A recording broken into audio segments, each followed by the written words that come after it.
Hey, Maniacs. Hey, Mystery Maniacs. Welcome to the 200th episode, which is a remix of episode 134, Poirot, Season 1, Episode 6, Triangle at Rhodes. Hey, y'all. It's a love triangle. I got my sun visor on. That's one of our best titles, I'd say. Yeah, it's... I don't know. We got some good ones. We have some really good. See last week. Yes. Okay. So last week, the title was Cole Troll's Big Night Out. And Cole Troll has taken on a life of his own. Now, I'm designing a t-shirt as we speak. Yep. With Poirot standing next to Cole Troll. We have had many individuals mention the Cole Troll. We have received images of We Cole have Troll. received images of the Cole Troll. Speaking of images, listener, did you see our little door? Yes, We I posted the little door on all of the socials. Somebody messaged me and said, we also have a strange door. I'm like, but you haven't seen ours yet. You wait. We got a weird door. Our little door is quite strange. We posted that picture. I'm feeling feisty today. Why are you feeling feisty? I know why you're Well, no, first of all, I got to cancel a bunch of meetings for Monday with just due to the apocalypse. Yes, As the otherwise message. known as the eclipse. To cancel the meetings. But Indiana has declared a state of emergency now. Oh, it's going to be crazy. I'm also feeling feisty because for this remix, you're going to let me talk about that new official Midsummer Murders Mayhem podcast, right? I get to talk about how I feel about Before we it. talk about that, Okay. we got to talk about Tea with the Maniacs. Ooh, yeah. Because So- that's really what we're going to do for the 200th episode. That's really the 200th episode. And last week, we put out the newsletter and asked for questions for Tea with the Maniacs. And boy, you guys are responding like crazy. So Sunday, April 28th at 4 p.m. Mark your calendars. Live on YouTube, Tea with the Maniacs. I will drink some tea. You won't. You don't I like won't tea. drink tea, but you will drink tea. And that'll But be it's also available. tea as in like laying down some tea, Yes. like the truth, Yep. because we're going to answer questions. Yes, we're going to answer questions, and that'll stay up so you can watch it. Even if you can't attend it, you can still watch and see your questions being answered. So if you send questions beforehand, we'll queue them up to answer them, but we'll also take questions live Yes, and if they're not inappropriate. I made a joke.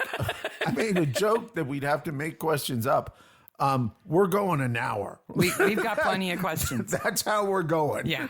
And we'll do as many questions as we can in that hour.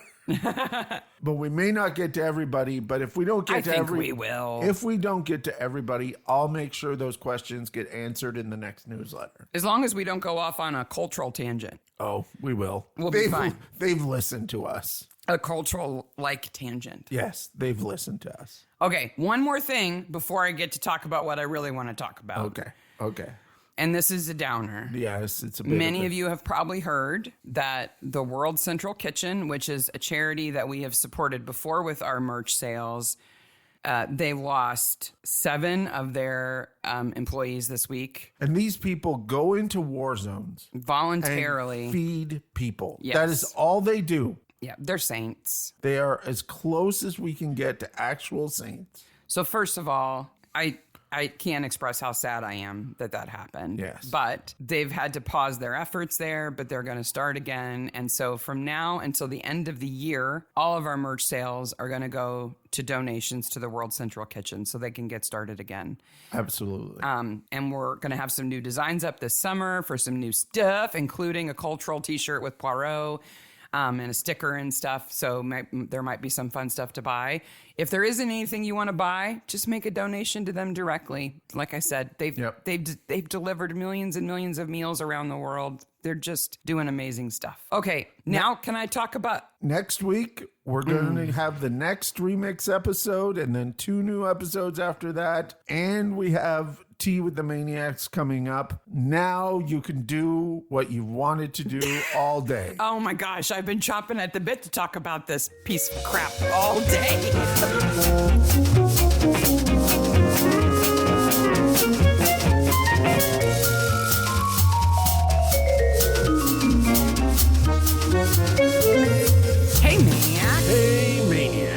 Welcome to Mystery Maniac. Mystery Maniacs is a comedy recap podcast dedicated to British mystery TV. Oh, yeah.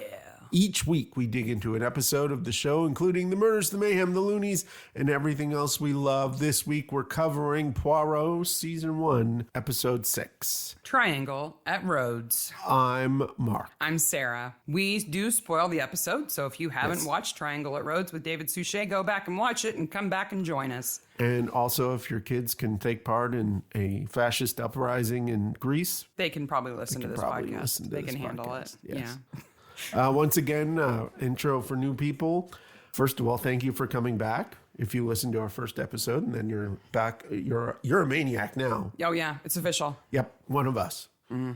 We're calling this Poirot, not Agatha Christie's Poirot. We realized that that's all part of it. This was broadcast the 12th of February, 1989, directed by Rennie Rye, who did a ton of Midsummers. Yeah, yeah. And we've got a couple of actors in common here. Valentine Chantry is played by Annie Lambert. She was in The Axeman Cometh, Midsummer. And Marjorie Gold, played by Angela Down, was in The Creeper and in Blue Herrings. Yeah. She was in two Midsummers. She's in both of those. It's written by Stephen Wicklam. Based on a short story by Agatha Christie. Yes, this is Which is, again, like a gunshot to the face fast. The short story is like, they're on the beach. They're on an island. There's death. Done. yeah. There's The end.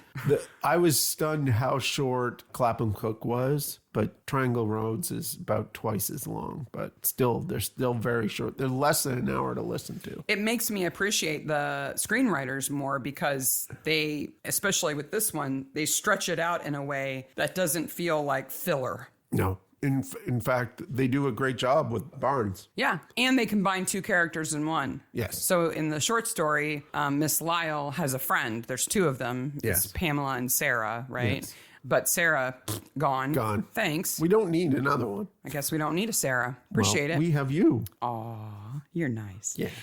So we just have Miss Lyall, who is the concentrated gossip monger power of both of them together in one. When listening to the story just lately, I didn't really know why Sarah was there either in the story. You think Agatha Christie would have done better just to have Miss Lyall too? Yeah, I think so. And this is another example, and we'll get into a couple of these as we cover more Christie stuff. Agatha is like, this is a test run. Yeah, she liked to test out story ideas in short story form and then expand them. So Evil Under the Sun is said to be kind of an expanded version of this storyline. And I can see that. I can see how she was playing with ideas here and then said, I like some of those. It's not an exact duplicate of the story by any means. They both have their own unique characters and plot lines, but they have a lot in common. The one with the dead woman on the train is far closer. Yeah. This plot, and again, we're talking about the plot of the TV show. Okay, that's what we're going to talk about. There are lots of experts out there who know far more about Agatha Christie, and it's fine if you want to talk more about how it compares to the short story. That's not what we're going to do. We've done it. We're done with that. Done. Where was I going? Oh, I know where I was going. This is kind of like a Fifth Sense Agatha Christie. Like, once you watch it and you know who the murderers are, you kind of want to go back and watch it again and go, where did I miss the clues? That these two were up to something the whole time. But I would say there's not enough of those clues. I disagree. I think they're there. Oh, they're there. But I wish... And I think there's enough of them once you know. Now, do I buy it? No. Do I think there's giant plot holes in this story? Yes. I think they were having fun with a plot idea. Agatha Christie was having fun with the plot idea. But it's a short story for a reason, because stretched out, it wouldn't hold up, I don't think. Let's begin with the first thing the writers do that is really good, which is the two guys at the Whitehaven mansion. The postman and the doorman. Yeah, like it's a great way to explain where everybody's gone. Captain Hastings gone off to shoot things. Yep. Miss Lemon's gone off to see her sister, who we'll see again later. Yes. And Poirot's off to foreign parts. He sent me a postcard with goats on it. There are a lot of goats in this episode. And then we get the musical cue of, okay, music guy, we want you to do the Poirot stuff, but make it Greek. Yeah. Okay. Make it pluckier. No clarinet. And slow. Slow and plucky and a little out of tune. Yeah. And like this.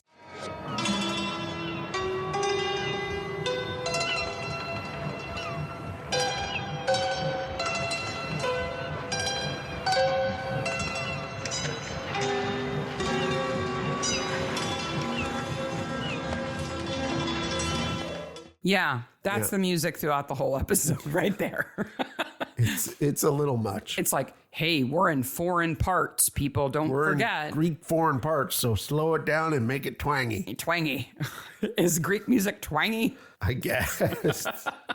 Because they're on Rhodes, which Yes. is a Greek island, Yes. but at this time occupied and controlled by Italy. Yes. So this is most famously the location of a wonder of the ancient world, the Colossus of Rhodes, which supposedly there's lots of debate on this. Yeah, was so big that it had 1 foot on each side of the bay. Yes. No. No, it would have fallen down. But there was probably a big statue there. I love that they're called the Dodecanese Islands. Yes. It sounds like geometry class. Absolutely. So these are islands in the Mediterranean, which include everything from Sicily to Crete to Cyprus. Yeah. That are, especially during this time, the 30s, in constant change of hands. Yeah, I don't know that I would have chosen Rhodes as a vacation spot in the 30s. No, I don't. It seems really a little think so. sketchy. It seems incredibly sketchy. Like you don't know who's going to control it once you get there. Considering they go to Italy first to go there. Like, Yeah, because they all come via Brindisi. Yeah. So you can only guess they took trains to Brindisi and then got a boat. Yeah, they take Rhodes. London to Rome to Brindisi and then ferry across to... Do you want to strangle Tony on the dock when he's Oh my talking to the gosh. cars from the hotel? He is the biggest bully ever at the beginning.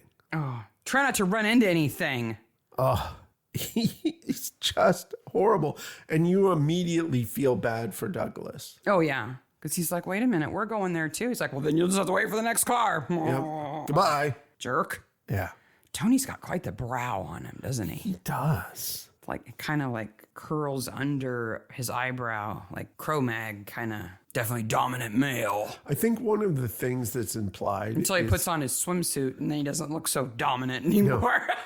is one of the things that's implied is that Valentine Chantry is hard to live with. Mm-hmm. Now, Because he's her 4th husband or 5th husband. this is her 5th marriage. Yeah. So it's her 5th husband. Clearly, and this could be said for anything that we talk about that's murder related. If these people just sat down and talked to each other, yeah. everything would be so much better. Isn't that always the case? But it kind of falls on traditional, she's horrible, so I want out of the marriage. Like, she's demanding, but she's not horrible. Oh, no. She's just bought into the whole helpless woman thing and obviously attracts men who like to take care of women.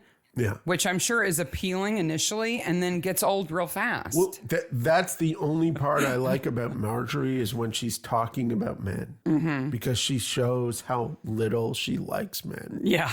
Every time she's alone with Poirot, she gets to talk the truth. Marjorie? Yeah. Yeah. But anyway, let's get back to calf leather gloves because that's far more. But they're not. Okay. Yeah. So I've seen this episode so many gazillion times, and I always think, oh, I love Miss Lyall's red gloves. They're so beautiful. And this time I really paid attention, and they're not. They're like crocheted. Are they? They're like mesh. Oh, I didn't know that. I And thought they're- they were calf leather gloves. No, they're two color. Yeah, they're two I'm color. sorry I'm making such a big deal about this. This is Maniacs. They're really weird. Yeah. Okay, so hold your hand in front of you. Yep. All right? You're looking at your hand from the top. Now, they're red and white. Her thumb and her index finger and her pinky are red. And then they're white Her in the middle and ring finger are white. They should have a little leaf in them. Then they'd be Canadian gloves. Like they're meant for metalheads, Throw in the basically. devil horns. Yeah, if you fold the white fingers down, you can make. Yeah, but they're like open work crocheted gloves, and so which makes perfect sense because though it was demure to wear gloves at this point, they'd be really hot. Yeah. You know, They would be. and so those would be better, but they're really funky. And the whole beginning thing of her in She's in the damsel in distress. She's in the marketplace and she's bought a brass teapot of some sort or coffee pot, and Major Barnes is hunting her. Yes. Like- Major Barnes might be a great spy, but he's not so good at wooing the ladies. He's not good with the ladies. Like later, you actually kind of like him. You realize he's a good guy, but he is awkward to the max with Miss Lyall.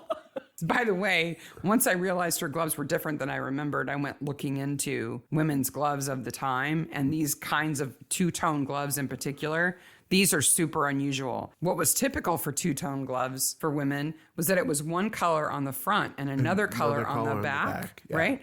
Which is super weird. If you like turn your hand, like do the queen wave, you're Yeah. like red, white, red, white, red, white. It almost seems like they're signaling gloves Maybe. because you can't like wear them on opposite hands to have different color on top. No. You can't do that because that would actually be kind of versatile, right? Yeah. But yeah, just the idea.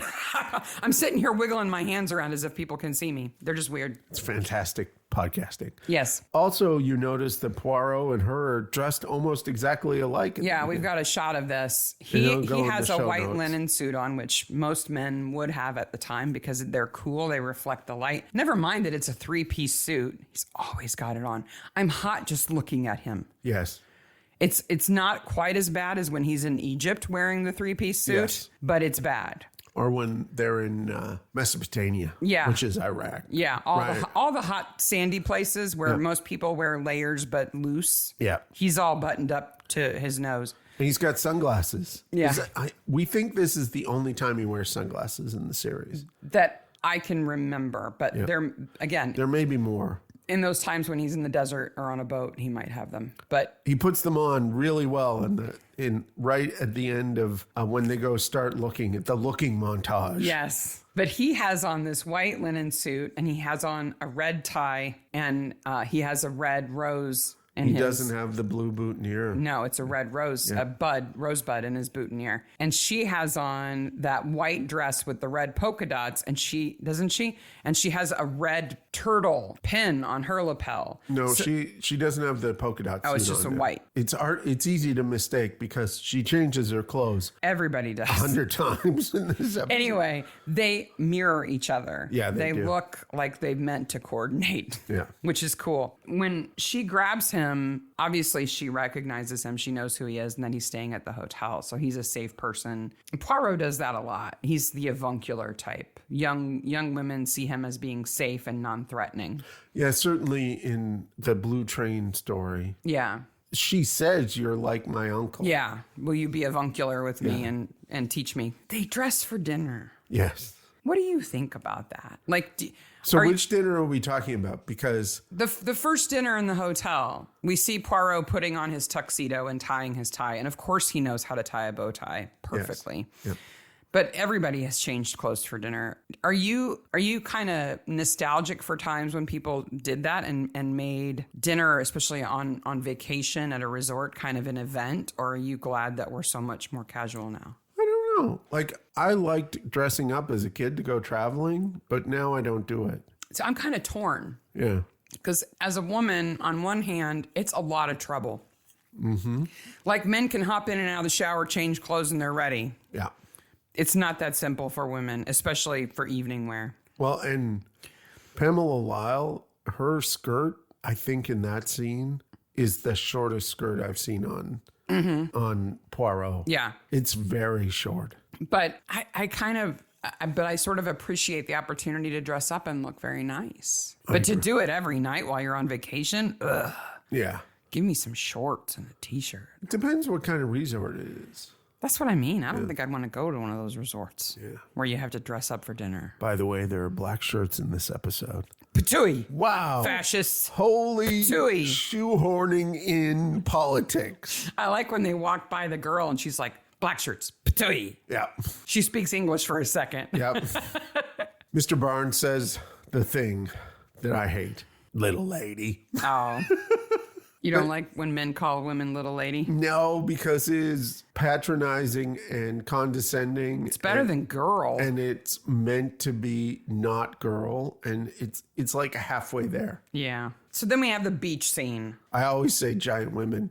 but instead a little lady. Hey, giant women. Yep. I'm sure all the women you meet love that. The beach scene is so defining. Okay. Yeah. The whole scene at the beach is really most of the short story. It is, but it is the defining moment in the episode. It's where everything is set up. I like to get good and hotted up.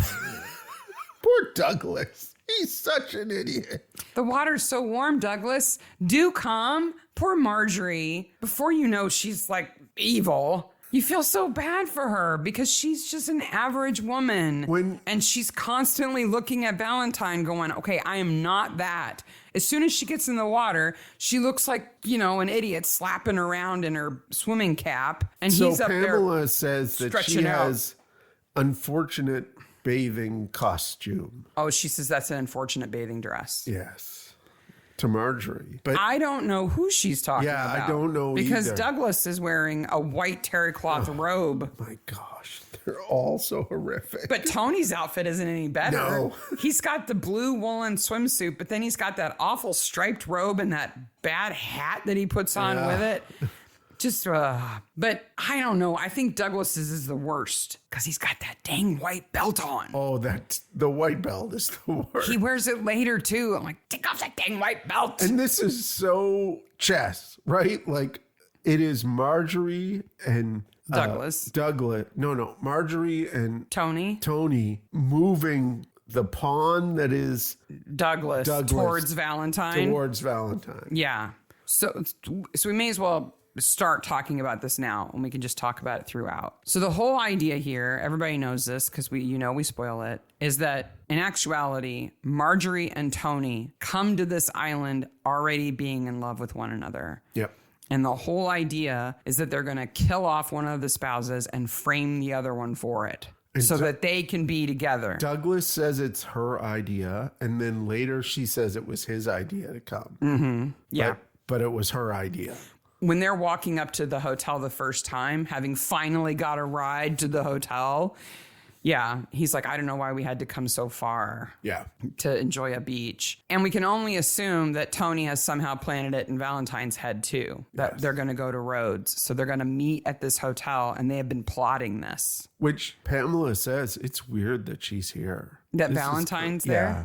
Like it's kind of a small place for her. Yeah. It's like a step down. Yeah. And this is also the scene where we get to see Poirot and Miss Lyall in full gossip onlooker effect. And she's unabashedly curious about people. She has no problem admitting that she enjoys watching other people have their drama. Now, she draws the triangle here. Yeah. And in the story, Poirot draws the triangle. Yeah, which I can understand. Which is totally brilliant. That they draw that triangle and you imagine who the triangle is. Yeah. And Poirot, from this point on, is talking about another triangle. Yeah, he knows exactly what's going on pretty early on and tries to prevent it and can't. Also, I'm kind of amazed at her ability to draw such a uniform triangle so well. So in the morning, they're all at the beach. Yep. In the afternoon, part of the party goes to the ancient city and part of the party goes to a dig. Yes. And Poirot has changed into another suit. Yes. So he had his beach suit. He had his beach suit. And now he has his dig suit. Now he has his dig suit where they find fresh and saltwater fossils. Ooh. Never mind that, like, there's so much history on Rhodes. I doubt fossils are what are of interest there, but I'm sure they're there. Yeah. There's a goof What goof? Poirot is sitting reading the newspaper. Okay. So the title says, Abyssinia, Italian threat, France fails to choose at Geneva, right? Mm-hmm. So they're talking about politics. And we're supposed to see that. We're supposed to see that there are tensions. Yeah. And he's pretending to be busy. And he makes reference to it with the major later. Right, because he knows Abyssinia is going to be important. The wind blows and ruffles the paper. And did you notice something? No. I can't believe you didn't notice this. The inside of the paper is completely blank. Oh! Totally blank. There's print on the front and the back of the outside page, and the rest of it is just blank. Now, we got to tell you, folks, that we love these. If you're new, if you're not a Midsummer Maniac, you're new to a Mystery Maniacs, you got to know we kind of geek out over things in print, especially mistakes that are made. We found in a Midsummer episode a magazine article which had text from a Microsoft manual for Office. Copied and pasted as the text in that article. Oops. We were stunned to find it, and that the paper's blank. Do you know where Abyssinia is? No. What Abyssinia became? No. Today, Abyssinia is Ethiopia. Yes. And I learned a fantastic fact when I looked that up. I thought it was Ethiopia, but I wasn't sure. Abyssinia is an exonym. What's an exonym? It's the name for something given to it by people from the outside. Okay. So non-Ethiopians called it Abyssinia.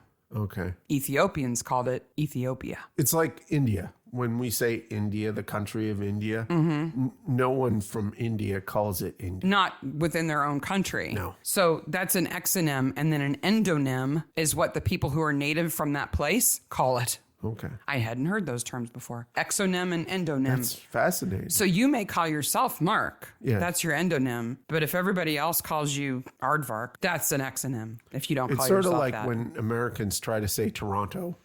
Let's have pink gin. Oh, we have to have pink gin. Pink Let gin me is yell the about thing. Pink gin. Oh, pink gin, which is ruined for me now. In my head, before actually bothering to look it up, I always thought, ooh, it's pink and it's gin. It's like pink and gin, so it's like It must be like sweet or fruity. pink lemony gin. Yeah. That would be great. No, it's bitter gin. It's bitter gin. It's Angostura bitters, which are citrusy and spicy. It's like clove and orange and not summer No, at all. To me, not summer. no. And, gin tastes like pine needle smell. That's not good. I don't think I'd like that. I wouldn't like that drink at all. No, I would like gin with a little pink lemonade. Little pink lemonade gin, that's not bad at all. That sounds good. Little gin and juice. I can go for that. Sidecar, yeah. The orangeade.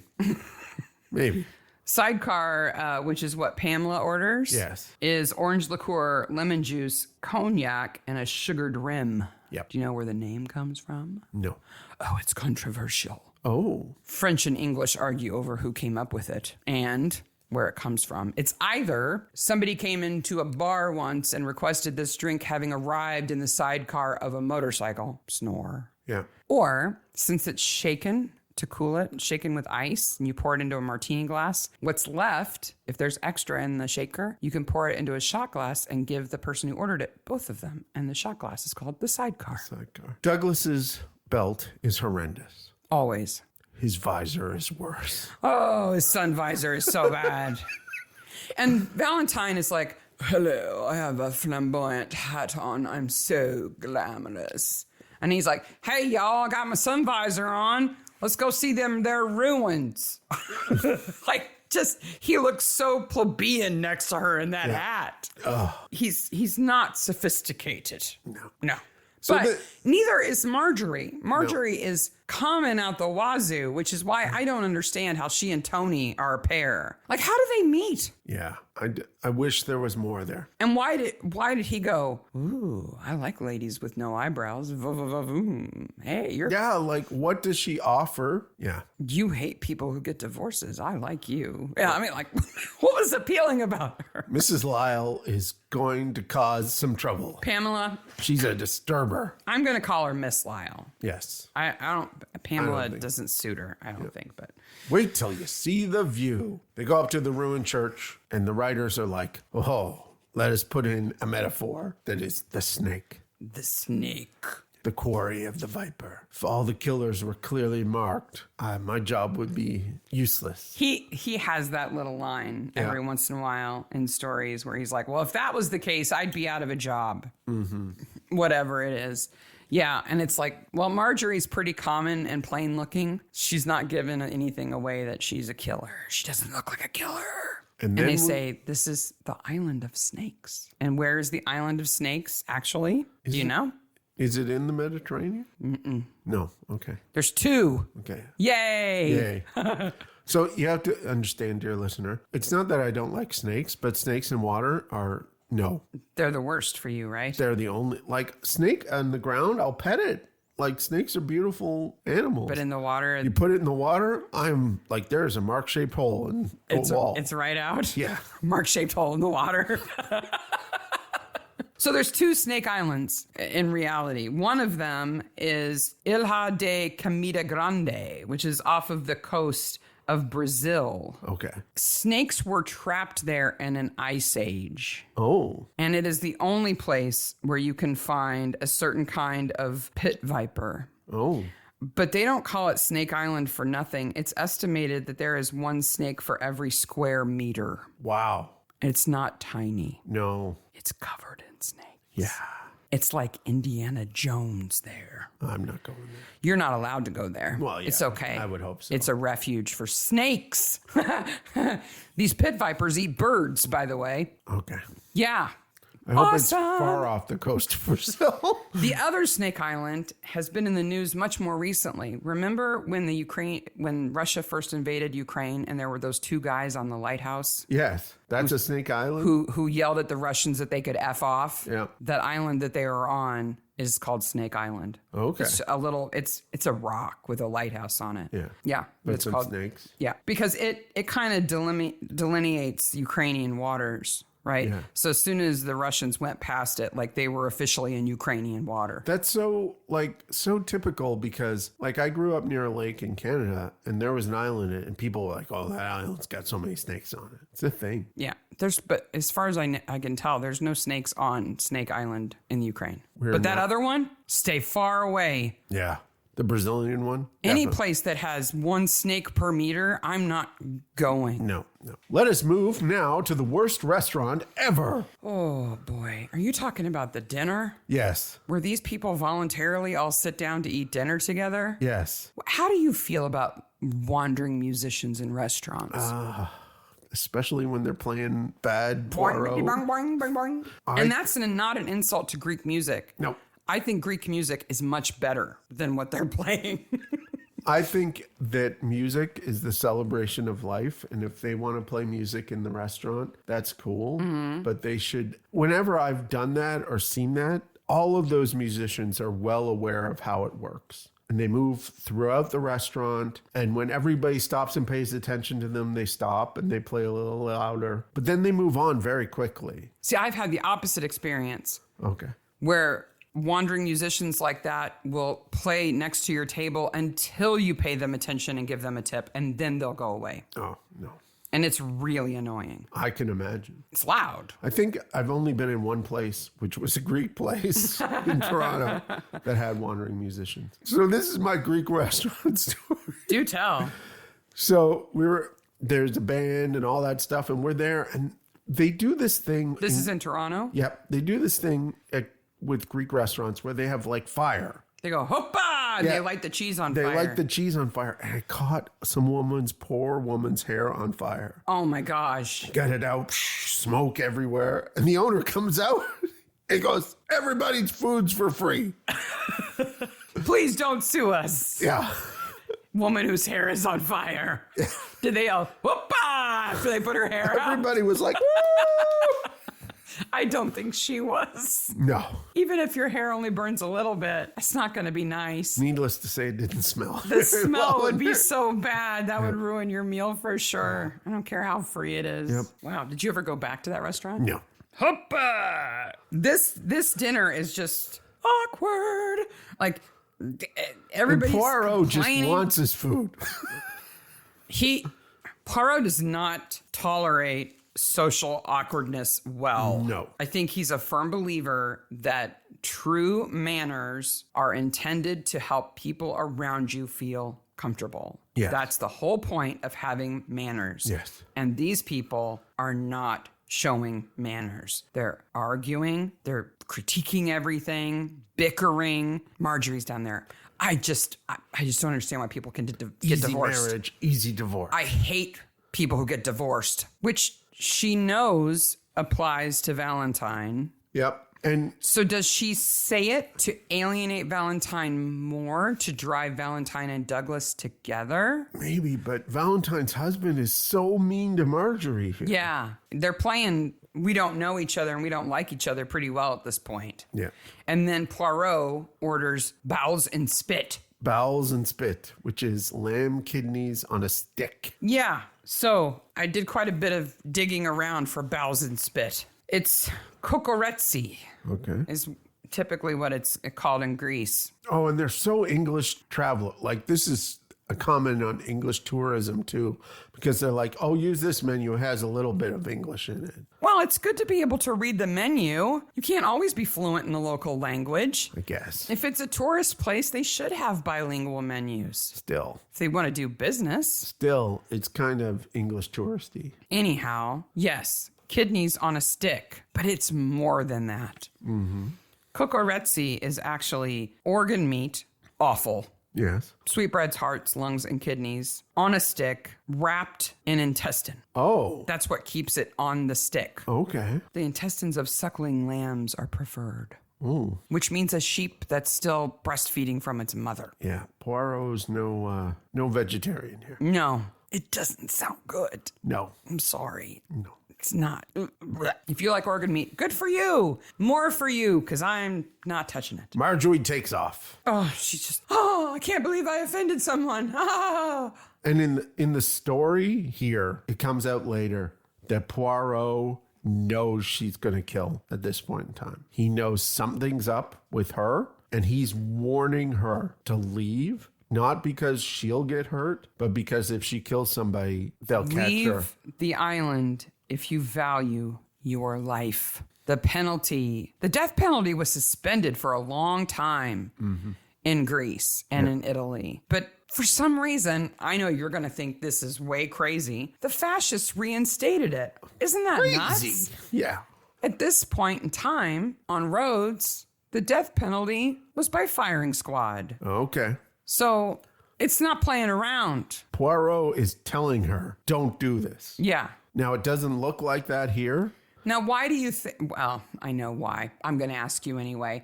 Why do you think he doesn't say, I know what you're thinking about, don't do it? Because Because it would ruin it for us. you'd ruin it for us. Yeah. So he has to be subtle. Yes. But then everybody makes up. Yeah, the biggest problem I have with this whole story is that everybody makes up for one night and then someone dies. Well, they have to make up because otherwise, how are they going to poison Valentine, right? Yeah. My bigger problem is that Marjorie tells Miss Lyall that Douglas wants a divorce after knowing Valentine for 2 days. Yeah.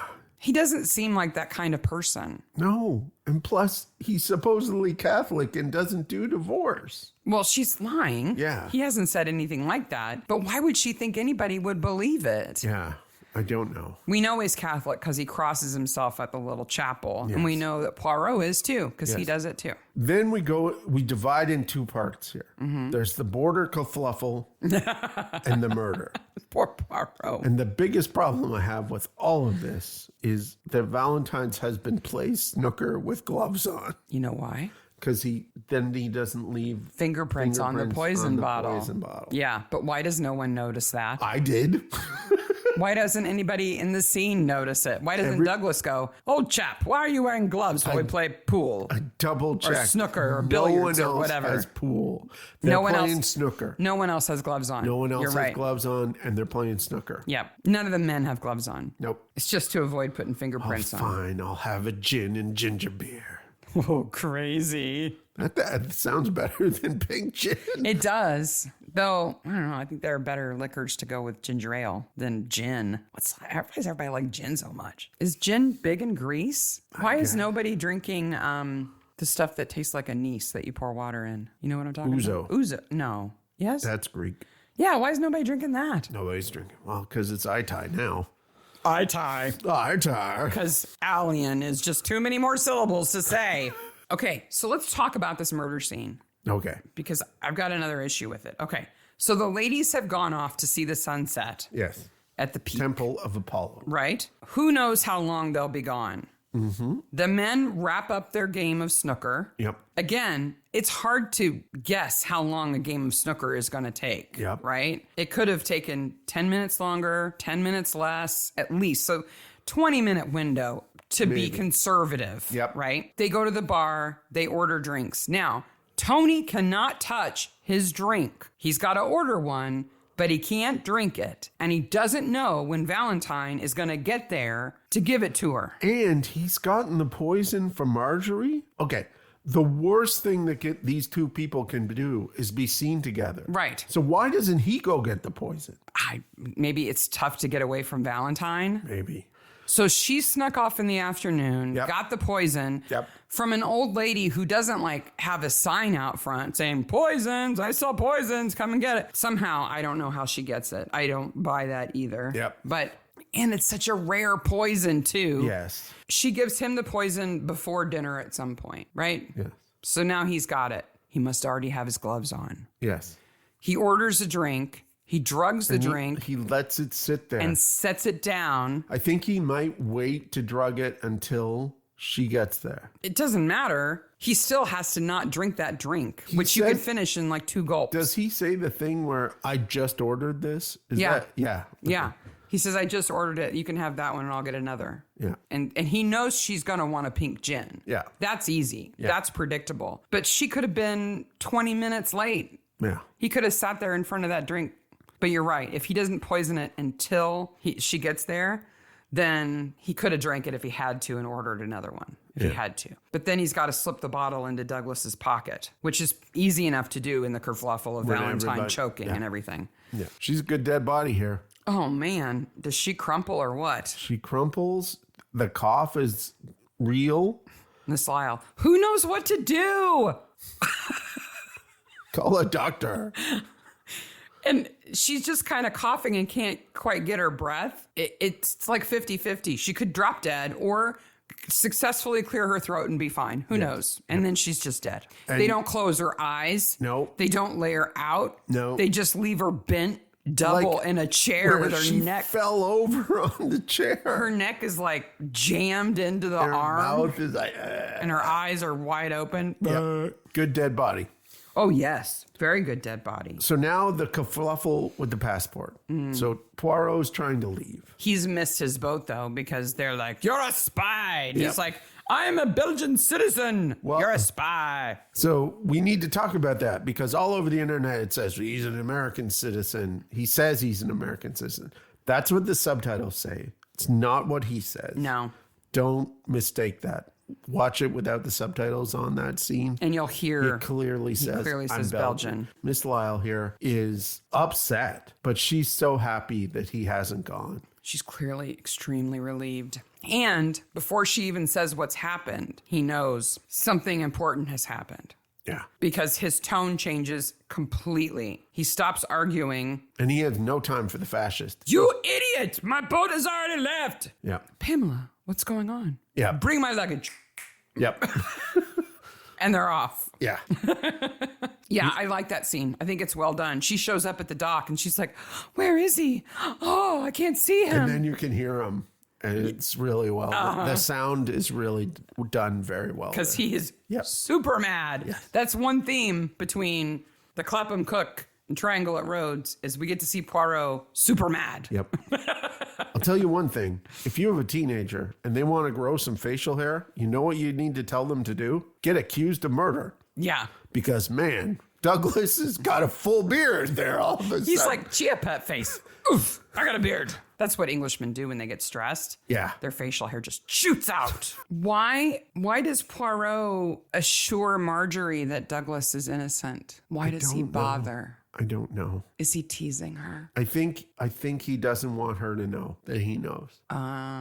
Because she and Tony will take off all the sooner. Yeah. But then he talks to the Italian policeman. Yes. Whose Mussolini portrait is not big enough. No. It's only like 10 feet tall. But the fascist policeman is Hastings in this scene. He is. I just can't believe how big that painting is. Like, but you would absolutely understand. Ginormous. This guy is in the outpost of Italy. Yeah. He's not at home where the things are going on. Right. He doesn't want to be there. Everybody hates him. This woman died. I found the poison on this guy. Cut and dried. I'm out of here. Yeah. They're foreign people, too. Let's not complicate this. Yes. We don't need any more trouble than we've already got. And Poirot is like, you're wrong. And then Major Barnes becomes, this is where he transitions. Yeah. He goes from crazy guy with fish to, I know some people here. And Poirot is like, I know you know some people. And the interaction between them there is so really good. Yeah, because Barnes has been pretending to fish when he's not stalking women. Yeah. Aggressively stalking women, when in reality he's been looking at the English defenses in preparation for war. Yeah. And I don't quite know exactly how he's doing that off the coast of Rhodes, but whatever he's doing, it's patriotic. Yeah. He's just kind of bad at covering for it. And Poirot, when he comes up on the boat with the fish, he's like, it's 5 days old. It's like, ugh. I'm just impressed with the bribes he must be paying those boatmen. But to pretend they've been out fishing. Poirot knows what's up when he's watching Marjorie and Tony getting in the car. Yeah. He knows it's up then. It's like, oh, they're going to run. Yeah. Right away, he knows. The Greek girl, it's awfully nice when she saves Miss Lyall from Barnes at the beginning. But the second time, she's a plot convenience that is heavy-handed. Yeah, I would agree. She's a deus ex machina there. Yeah. Because Pamela does not speak Greek. No. But she manages to get through to a blind woman by speaking very loud and very slow. Yeah. The fact that the girl's grandmother sells poison, I don't get it. Yeah. And again, why does Marjorie choose such a weird poison? Yeah. Only a herbalist or a quack. She could have brought arsenic with her. She could have. And nobody would have noticed. It was Agatha Christie. It was freely available. You're an Agatha Christie story? Here is your vial of arsenic. You could get it at a pharmacy. Yeah. You could get it at a hardware store. Yeah. You might have signed a register, but that would have been back in England. Yeah. Nobody would have connected it to her here. No one would have connected it to her. But no, she has to get horned pit viper venom. What? Let's talk about the forensic guy. You talk about Barnes having connections. Yes. His name is Skelton. Yes. He is the oddest person in this episode. I just showed up and stayed forever. What is up with his outfit? Yeah. He's like, I dress like a native now. On top of my English clothes. Yes. I just put a shepherd outfit and a fez on top of my clothes. Yeah. And blend right in. What? Yeah. And, it's this viper is horned pit viper venom is very difficult to get.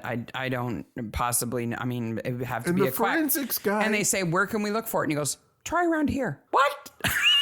And the forensics guy would be an Italian. Like, the Italians are fascist. Yeah. They're going to have all their dudes in They're every not going to position. let a Brit do the forensics. No. Now, they might have had an Italian forensics guy who, being a scholar, made friends with a British guy who had the same knowledge. They're more scientists than they are fascist, maybe. But they wouldn't put the Brit in charge of the forensics. He should be Greek. Yeah, he should be Greek. Yeah.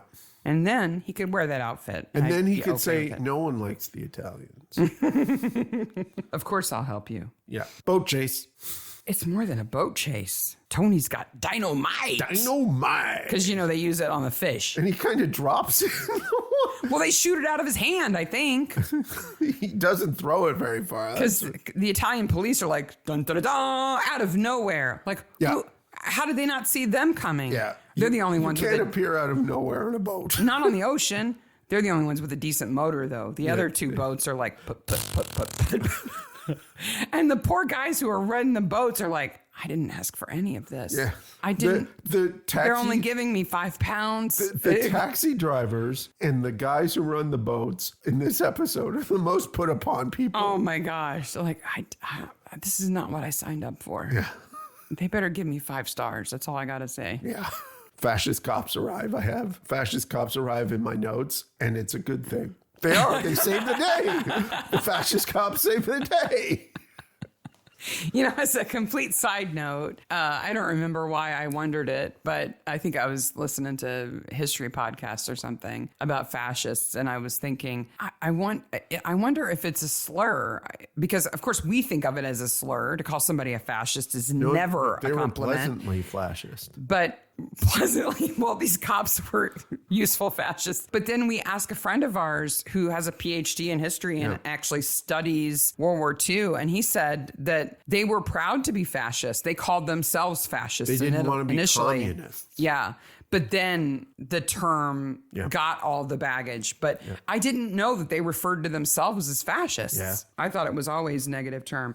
Did you notice Poirot's crazy binoculars? Oh, yeah. They're like 2 feet long. They are. Do you want to know why? Why? They're marine binoculars. Marine binoculars. Mm-hmm.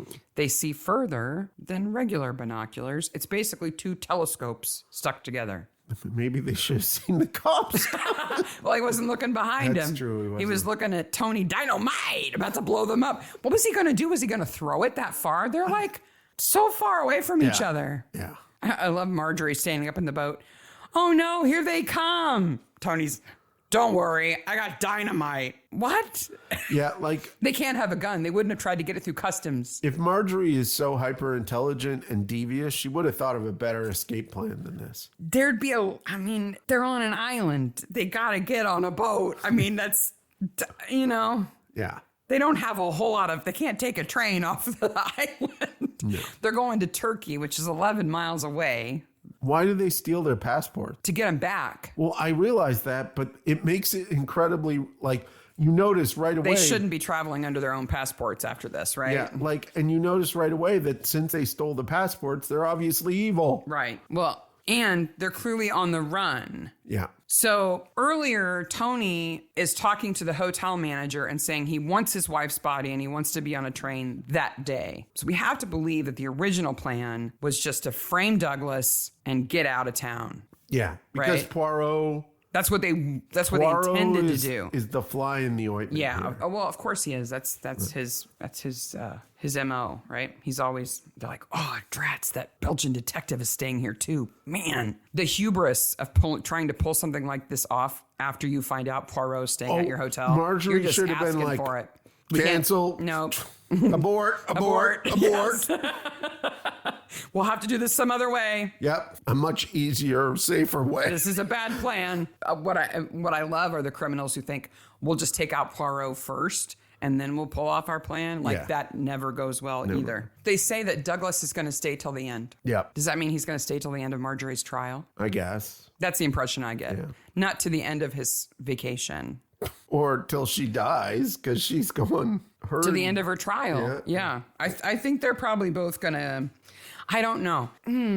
That's a good question. I hadn't thought about that. They're British citizens. So at this point, Italy's not trying to stir up too much trouble with anybody else. So they might extradite them. Yeah. There's no talk of embassy here, where there is another episode. There's no embassy on Rhodes at this time. I looked it up. No. They'd have to go back to the mainland, which they probably will for the trial anyway. They'd have to go back to Italy. They'd have to go back to Italy, even though Greece is closer. Yeah.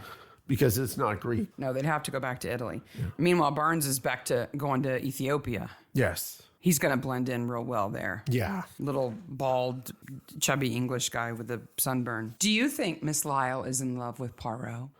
I think because we talked about last episode about how young they are here, they're in their 40s. I think it might be that she's in love with him. How old do you think she's supposed to be? Mid-30s. Really? Yeah. Well, yeah, she has to be old enough to travel alone and it not be disreputable, right? Yeah. But she's not an old maid either. No. She's not allowing herself to live like an old maid, I guess. And she's not the girls of the next episode. No, she's not a teenager. No. I think you're right. She might be 30. Yeah. So he's like, 10 or 11 years older than her. I know I said earlier that he's kind of avuncular to her, but I agree. I think Poirot kind of blushes a little bit when she kisses him. He's flattered by her attention, but she's not his type. No. When you compare her to the woman who he actually falls in love with. No, and if Hastings was here... Oh, gosh, Hastings would be all over her. Yes. And I think she would like Hastings. I think so, too. She'd be like, your friend's real smart, but I like you. Yeah. you drive a fast car. Yeah. Know how to drink and have fun. Yeah. I think they'd be okay together. So, best corpse. Nice corpse. Of course, is going to be Valentine. Well, yeah, she's the only corpse, but she's a good one. She's very good. I'll give it to her. So Douglas is going to stay. So after the credits, Douglas is going to stay on the island until Marjorie is sent back to Italy for trial. And I'm guessing she won't even be tried in Italy. She'll be sent. She and Tony will go back to England for trial. But they're going up the pokey. Oh, they're definitely going to prison. Yeah. If not, England doesn't have a death penalty at this point. So that might save their lives. But Douglas, as a Catholic, can't divorce her, even if she is convicted of trying to frame him for murder. Unless he applies for some kind of exception. Annulment or something. They don't have any kids. No, they don't. You could apply for an exception. Yeah. The church is pretty understanding of that kind of situation. Like much Agatha Christie, children are non-present in this story. Yeah. Oh, children come up in the next one that we're going to cover. Yes. Valentine's dead. Douglas, he's going to follow her. Is Pamela going to go home soon? What is her deal? Why is she there forever? She does, and she appears in another episode, doesn't she? No. I think she appears in one of the episodes he's in Cornwall. I thought. Maybe I was wrong. I don't think so. Maybe I'm wrong. I'm sure someone will tell me if I'm wrong. In the scene where she gives him a kiss and he gets in the car and goes off, there's a goof. Yeah. We see a reflection of the camera equipment in the side of the car. The camera equipment. Which is indicative of an early season because, wow, they do not let that stuff happen later. There's some episodes with so many mirrors, you think the cameraman has got to be invisible. Yeah. It's impressive. It is so incredibly hard to do. It's amazing that it all works out so well. Yeah. Now that would have been fixed in post, right? You would never, you would notice it in post and somebody would fix it there. Yeah. Yeah. You could, Photoshop it basically. You'd remove that reflection. Yeah. You'd fix it. I think it's kind of touching. It's kind of quaint to see little errors like that because there is an entire group of people making that show. Yeah. They never get to be on camera, so I'm okay with that. That is Triangle at Rhodes, Season 1, Episode 6 of Poirot. What are we doing next time? Trouble at Sea. Trouble at Sea, which is Episode 7 of Season 1. It's the next episode. You've heard of my hospital, haven't you? Yep. Again, I know too many lines. Yeah. And this will be August 22nd. You can find Mystery Maniacs on Facebook, Twitter, Instagram, and email. We'll soon have some swag up in our Spreadshirt store with the new logo if you want a Mystery Maniacs t-shirt or something like that. And we're beginning the promotion on all sorts of new groups and new people. So hopefully if you're new, please continue and tell us what you'd like to hear. We're doing Father Brown next and then Jonathan Creek. Halloween episodes, then Jonathan Creek, then Christmas episodes with our Christmas song. If you know anything about us, we do a Christmas song every year. This one's a doozy. This one will be a doozy. And when we announce the new swag is available, we'll also announce the new charity that we're going to give money to at that point too. I'm going to tell you that if you're listening on YouTube, please like and subscribe. We are almost at 850 subscribers. We want to get to 1,000. I think we're even closer than that now.